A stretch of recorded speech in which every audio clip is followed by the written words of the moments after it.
कैसे हुई कलयुग की शुरुआत? महाभारत के युद्ध के 36 साल बाद पांडवों ने अपना राज्यपाठ अर्जुन के पौते परीक्षित को सौंप दिया और वे स्वर्ग की ओर चले गए। वहीं भगवान श्री कृष्ण भी मानव शरीर त्याग कर वैकुंठ लोक चले गए। पांडवों और भगवान श्री कृष्ण के जाने के बाद कलयुग ने प्रभाव दिखाना शुरू किया। एक पौराणिक कथा के अनुसार एक बार राजा परीक्षित भ्रमण करने निकले थे। रास्ते में उन्होंने देखा कलियुग एक बैल को मार रहा है। उस बैल का एक टांग ही है, यह बैल धर्म था। यह देख राजा परीक्षित को काफी क्रोध आया। कली को मारने दौड़े। कली राजा परीक्षित को आते देख डर गया और उनसे रहम की मांग करने लगा। इस पर राजा परीक्षित ने दया दिखाते हुए कहा कि तू मेरे राज्य से निकल जा और कहीं और जाकर रह।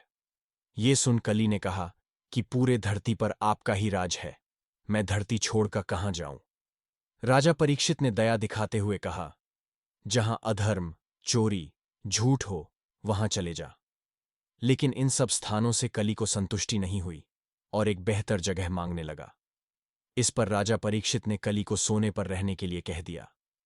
कलयुग ने मौका देखकर राजा परीक्षित के सोने के मुकुट में प्रवेश कर लिया। इससे राजा परीक्षित की मानसिक क्षमता खराब हो गई। राजा परीक्षित ने पास में गुजर रहे एक सांप को मार दिया और उसे ध्यान लगाकर बैठे एक साधु के गले में डाल दिया। यह देख साधु को राजा परीक्षित पर काफी क्रोध आया।